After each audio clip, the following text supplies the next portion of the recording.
Hello there, kitties. My name is Grandfather Mister. Today, I will be telling you a story this evening.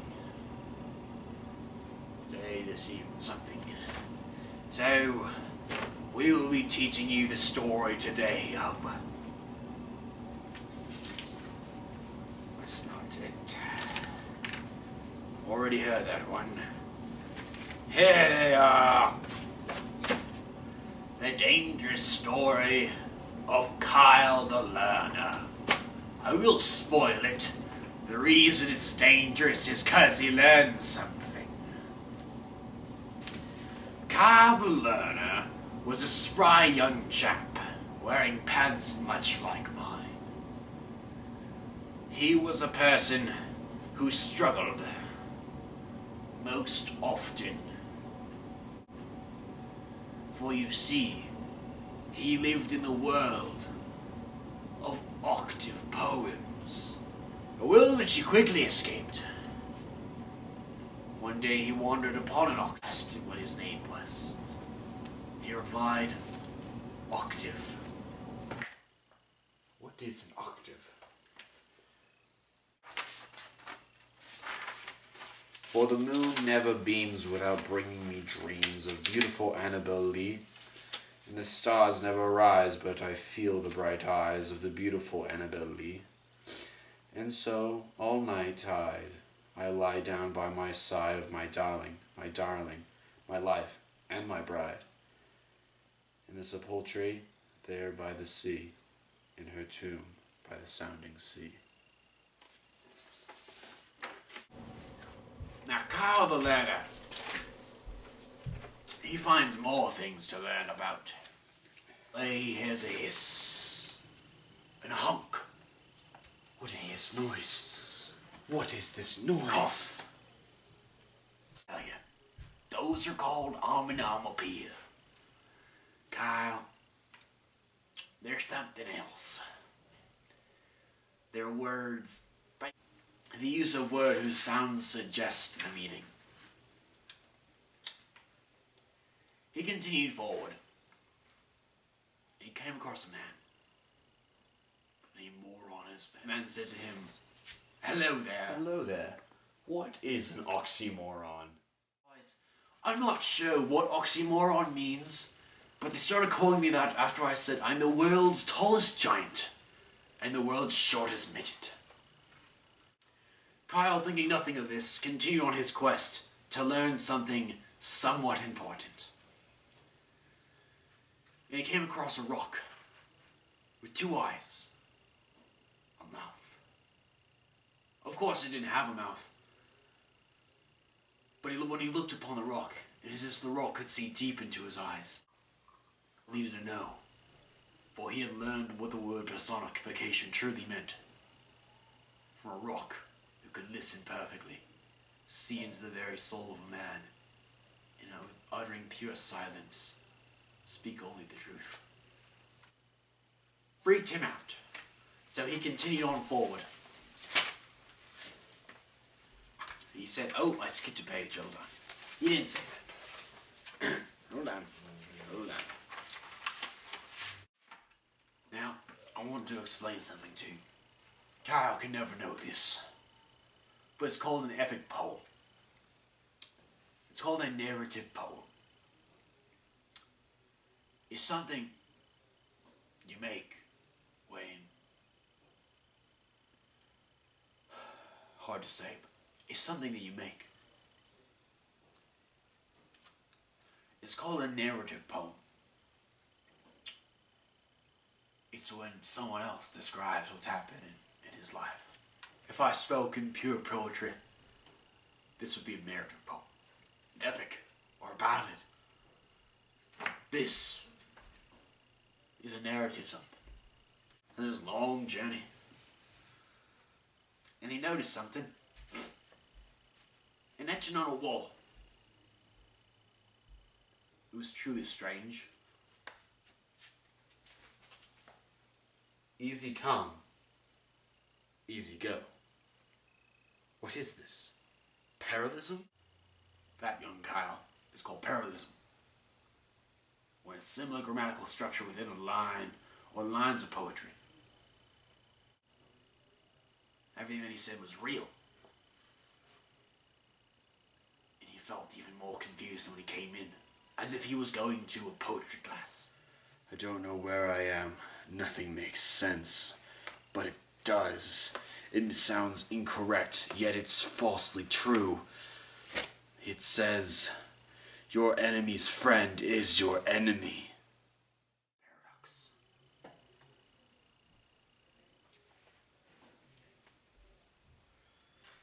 So Kyle continued on his journey, still learning very few things, feeling it is almost halfway completed, when he approached a man. And the man started speaking to him. And every word he said made Kyle hate him more and more. First he said, I once tried to catch the fog, but I missed. Then he said, jokes about German sausage are the worst. Then he said, I once tried to know why the ball was getting so big. Then it hit me, he said, I want to know why your fist is getting so big. Then Kyle hit him in the face. So he continued on his quest to learn, learning what a pun is, quite sad, and he continues, and he finds his way onto a quatrain. Music is really active. It's always a lot of fun. There is no need to run off. I'm always up for a dance. Quatrain, not an octave. Quickly after reading this, he ran off in a distance. Football, football, football, football. Dactylic, dactylic. Iambic, unstressed, stressed. Trochaic, stressed, unstressed. Anapestic, unstressed, unstressed, stressed. Dactylic, stressed, unstressed, unstressed. Pyrrhic, unstressed, unstrict. Spondaic, stress, stress. Football. Escaped. He found himself in a paraphrase. It was a terrifying thought to be stuck in a paraphrase. A restatement of an idea in such a way to retain the meaning while changing the diction and form. Basically, it was a way for him to understand what was happening in what he was doing by only changing the words or how it was formatted. An understanding way of a paraphrase is insane. How the person can take on what he is being told by changing simple little nouns and verbs and adjectives around, moving exactly how the sentence or phrase was said in order for the person to understand the full meaning of what is going on in that phrase. A secondary person could see this as knowing that when you paraphrase, you are simply taking words, moving them around to understand the same meaning, but being different at the same time, making it either simpler or completely different to restate the same thing you're trying to teach. Kyle heard each of these words over and over again as they paraphrased themselves further and farther until finally it was just the word the.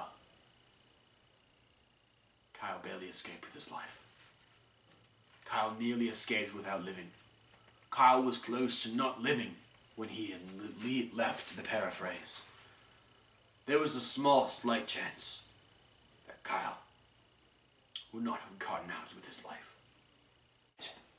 He was still long away from home. He had just looked upon the ground, simile.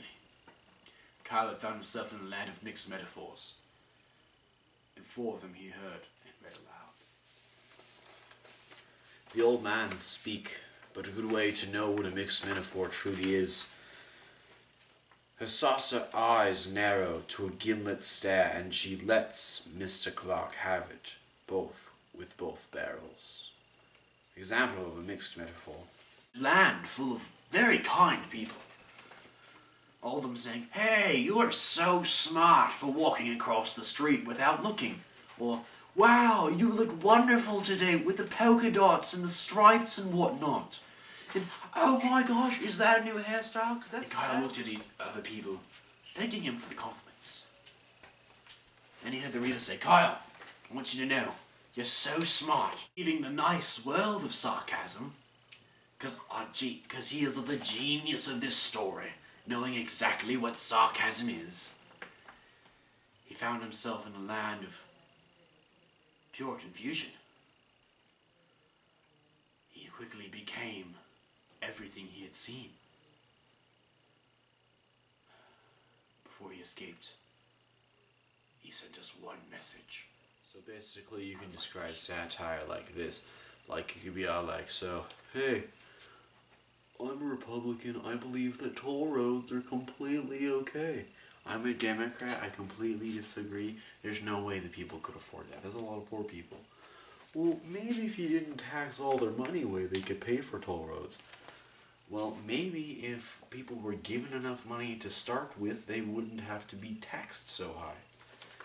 And then the people are like, oh, what he just said was smart. But what he said was really smart. But that guy's wearing a nice suit. He talked last. Because I'm too stupid to make up my own mind. Because I'm just the American people. When he had escaped, he had reached an interesting land.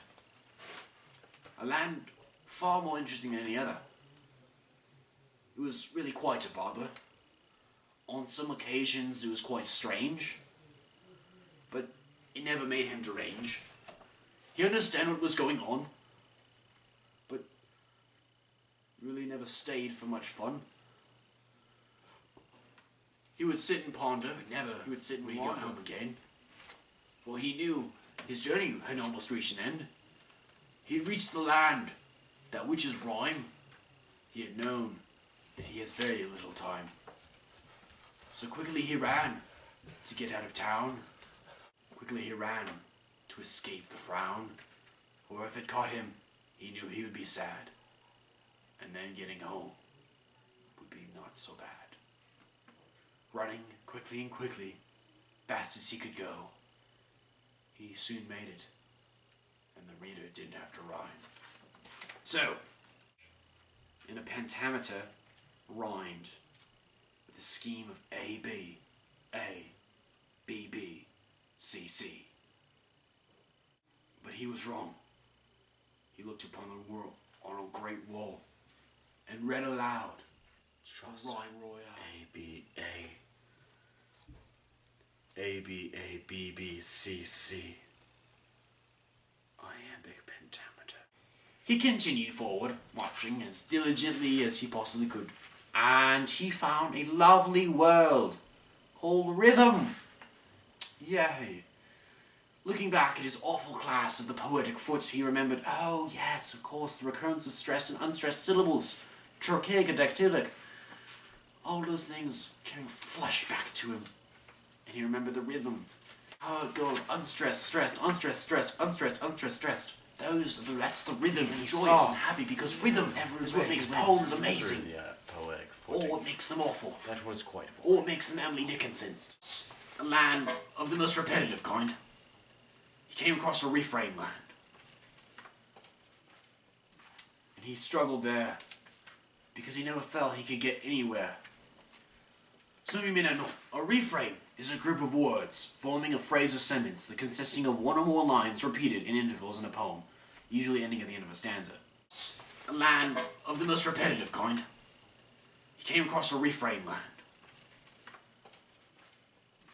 and he struggled there because he never felt he could get anywhere. Some of you may not know, a refrain is a group of words forming a phrase or sentence that consisting of one or more lines repeated in across a refrain land, usually ending at the end of a stanza. And he struggled there because he never felt he could get anywhere. Some of you may not know, a refrain is a group of words forming a phrase or sentence that consisting of one or more lines repeated in intervals in a poem, usually ending at the end of a stanza. The meaning of the work as a whole. He could never escape, never journey on his own, never analyze, because the author was always trying to push something into his head. finally snapped. He said, I don't want to learn anymore. I want to find myself. And he turned around. And he looked at everything he had learned up to this point. And he said, my name is Kyle. I will no longer be the learner. I'll be Kyle the man.